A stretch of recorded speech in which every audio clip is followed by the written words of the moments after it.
Hey everyone, welcome back to Shattering Ceilings. It's Lauren. And Megan. And today we're going to talk a little bit about building that village and how to do it. Mm. And what sparked this conversation initially was something that Lauren and I were talking about this last week. So Lauren's going to start us off with a little story. Sure. So last week I found myself in a little bit of a situation. It was actually a lot of bit of a situation that set me on quite the spiral, like immediately. And at first, before I reached out to anyone, I literally went to my bedroom and screamed into a pillow a couple times. Try to let some of that energy out that Megan often talks about, right? Emotions, right? Energy and action. Um, so I did that. And then I thought about, okay, who can I talk to about this? And I was very strategic about who I was going to reach out to because I knew in that moment that I didn't want to continue spiraling. So I didn't want to just vent to somebody. I needed someone to really like kind of talk me off the ledge and talk some sense into me in a sense. Sorry. In a sense. And so I reached out to Megan and it was later and I know she was like hanging with her fam, but I was like, "Hey, what are you doing?" She's like hanging out with Aaron. I'm like, "All right, I don't want to bother you, I don't want to be a burden, whatever." And of course you came back with, "It's fine. You're not a Yeah, burden." like what the fuck do you mean? If you're texting me at 9:30, it's important. Yeah. And I said to her though, I don't want you to tell me what I want to hear. I need you to tell me what I need to hear before we even got on the Mm. phone. Right. Yeah, that was so helpful. So like it's part of our relationship, right? And this is how we Hmm. show up for each other in our village is like Lauren's somebody that I can count on when I need her to be like, all right, I know you feel this way, but like, let's fucking work this shit out and find a solution. Right. Hmm. And same, she has Yeah. that same expectation of me. Right. And so it made for a really great conversation and it started to move that situation forward. Right. Like it Hmm. wasn't resolved after we got off the conversation, but No. it gave you somewhere to work from. And Yeah. then And you reached and out to some more people. I did, but the one thing that I can say that was really awesome of you too is you really pointed out to me that again, this is a situation that not in all shapes and forms did it happen exactly like this before, but something similar kind of popped up and I didn't face it, quote unquote, the last time. So, like, maybe this was something, again, that you often talk about where life was kind of showing up as a lesson that, all right, maybe now it's time to take action, right? So, I reached out to two others that are in my industry and same thing. The one friend said to me, "Do you want me to put my coaching hat on or leave my friend hat on?" So again, same kind of relationship where just like Megan, there's two sides of a coin. They can be that person to listen and vent and, kind of commiserate with, or they can be that person that provides solutions. And it's so important Mm. because again, you have to have that discernment in times where again, you need a solution or whatever is happening, you're in a hard situation, you need to know who to call in that time based upon really like where you want to go with it. You know what I mean? Like, do you want to sit in your shit or do you actually want to do something about it? Right. And that's up to you. Mm-hmm. So It like when is. it comes Mhm. to building that village, right? Like who they say surround yourself with people that are where you want to go or are going to help lift you up to who you want to be, right? Right, So we right. need to really think about that and be intentional. I think Laura and I have talked about this on here before, like the 5 people you spend the most time with and you talk to the most have the greatest influence on your life. Yeah. Right. So think about who those people are. Mm-hmm. Are they people that you can count on in times of need? Are they Mm-hmm. people that you feel energized and you Right. feel good after you get off of a conversation with, right? Or are they people Mm-hmm. where you feel drained? Right. Or like a side of you comes up like, so something I have to be really conscious of, I love my brother. We Mm-hmm. are so bad about talking shit and like poking fun at people when we're together. And like It's I fun, loved right? that But when we were kids. It's so much fun. But then I leave those situations and I'm like, oh, that doesn't feel good inside of my body right. anymore. Right. Like that's not Right. how I want to show up in the world. So like I Mm-hmm. have to be very conscious of that. Mm-hmm. Especially now living back in Louisiana because we see each other more often. Mm-hmm. Before as well year, didn't really think about it. And now I'm like, oh, okay, we saw each other 3 times last month. And I was an asshole all 3 times. Even if it's not outwardly to other people, like I'm putting that fucking energy out into the world. Yeah, so like when we're starting to build our village, like who do you want to be there for you? And Laura and I came up with a couple different things like that we think, qualities that we think are important in building your village. And you can pick any of these or anything else that works for you. But the first one we have is like that solution person, right? So Laura just talked about, she called me, she called another one of her friends, and we kind of teased out the situation. Okay, here's what happened. Here's what's actually upsetting you, right? Like, this is where your need is not being met. Now we have some options. Do you sweep it and pretend it didn't happen? Or do you go and you set those boundaries and you stand up for yourself and say, hey, that really wasn't okay, the way that you did that. And I'm not okay with being treated that way. And Laura was to have the conversation, which I think is really fucking amazing. Thank you. You're welcome. It just shows so much growth, right? Like that's something that you know that you do is you dust it under the rug because you don't want to create conflict. Right. And I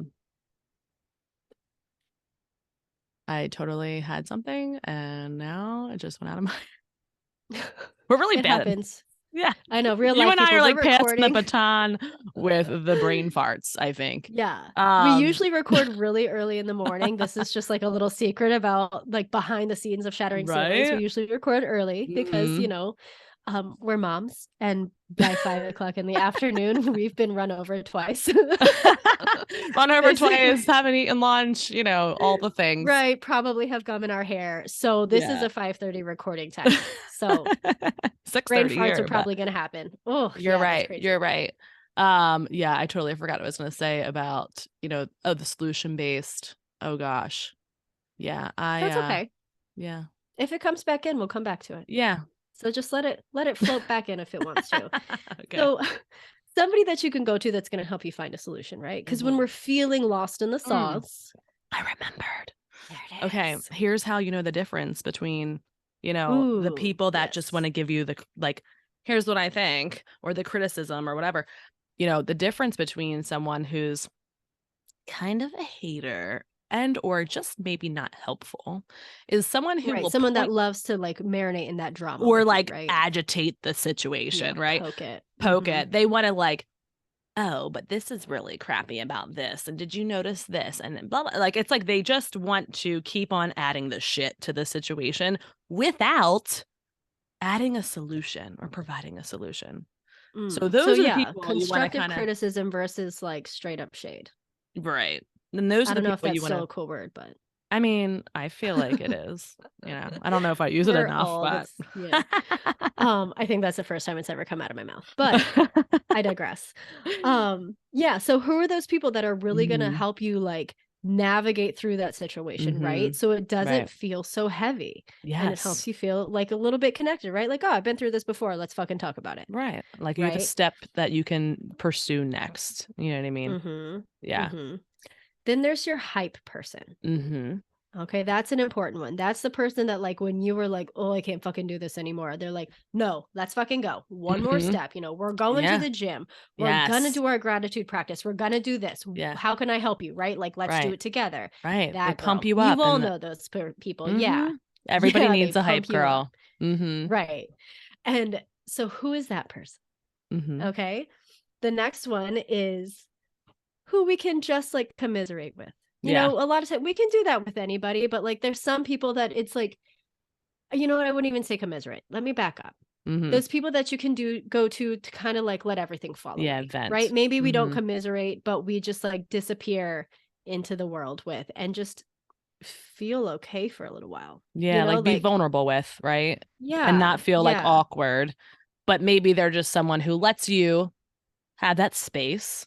But they maybe holds the space for you to be in the shit. Right. But maybe they don't have a solution necessarily. Right. They're more of like a vessel. Right. Yes. Like they're there to hold. Yeah. And then you have your person, right? Like think about what a gift that is. Yeah. And think about a time in your life that maybe you were that vessel for somebody, right? They didn't want any input.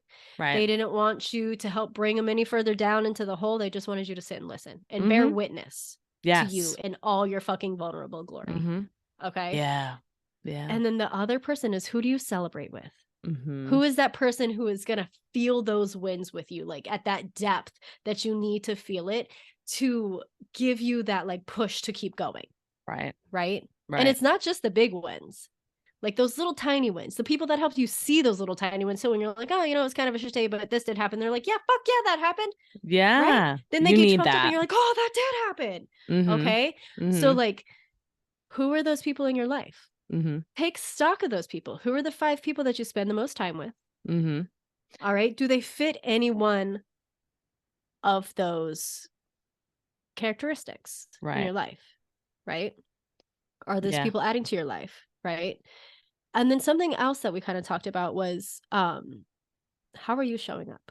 Right. Like, who are you? Because that's a two-way street. Yeah. We want to draw on this village. How are we showing up? What are we bringing to the table? Right. What value do we add? And really getting like clear about what you can, like, I know I can be the hype girl. I'm good at being a hype girl. Right. I think you, a solution.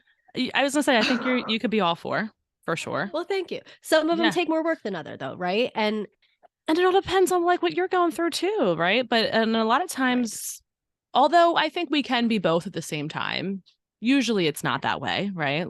You know, you may be the hype girl. If you want me to I be may a vessel, I need to go ahead of time. Yeah. Right. Like, I need to know if I'm just there to be an empty vessel, like I can hold that space, but it takes a little more work.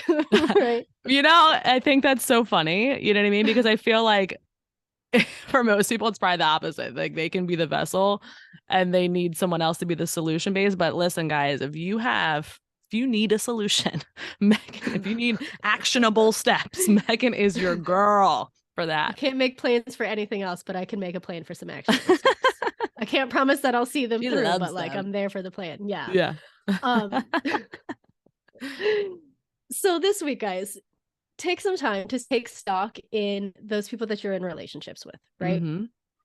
Who fits those different categories for you, and what categories do you want to fill in building your village, right? Right. See who's there, and like if you're writing, I think that it would be really great to write it down, right? I think if you so have too. Your one friend, like Taryn, we had her on a couple episodes ago, right? I know that Taryn's one of those people that can just be a vessel. Like I can count on her no matter what, and I'm gonna leave feeling better than I came. Just being in her presence. And you know what else I think is really awesome to do after you write that down? Tell that person. You know, like that's exactly where I was going. Oh, okay. Sorry. No, you finished, girl. You do it. I was gonna say, it's one thing, you know, to tell people that we love them, we care about them, we appreciate them. But when you can say, you know what, Meg, I appreciate you so much because whenever I know that I need someone to talk to and work things out with, you're always right there to provide solutions and also like just be there to just be in my best interest with a lot of things. You know what I mean? Things like feels that so much better than just hey, I mean, I love you feels good, but that feels so like personal. Right. You know and it's a compliment too. And you're also building that person up, right? Like you're building their, you know, self-conscious, self-esteem, all the things, you know? Yeah. And think about how that changes the dynamic in the relationship, right? If somebody doesn't know you count on them for something, well, then they don't know that they have that to offer you. Right. Or anyone else probably. Yeah, maybe. Who knows? Right. But like you saying it out loud, showing those people what you love about them is just going to change everything. It will. And something, okay, so this is we'll finish it off here after this, but I love it. Okay. I love it so much. We did this thing in school called filling your basket. Okay. And you had to literally sit there with your arms out like this, like you're holding a big beach ball. And people just like spoke life over you. Okay. Oh, I love that. So everybody in the class would come up and tell you what they counted on you for in this life. And the beauty of it is that every person counted on you for something different. And there was no pressure to it, right? You don't have to do anything. Taryn doesn't have to do anything for me to feel better in her presence. It is simply being in her presence that brings out that part of myself, right? So in her presence, I know life as unconditional love, openness, and understanding, right? In Lauren's presence, I know life as exciting and fucking invigorating and creative, Like, I feel my most creative when I'm working with you. Wow. You don't have to do anything for that, I right? was Like, kinda that like, is I am just not a creative person. but it's not about you, right? Like, you Right, don't it's have to not. feel it. No. It's how I feel in your Yeah. presence. Right, right, Okay? right. It's what you count on those people for, what you know Mhm. life to be in their presence. Mhm. So fill somebody's basket this week. I love that. Go make someone's day. Yeah. We'll see you next time, guys. Bye. Bye.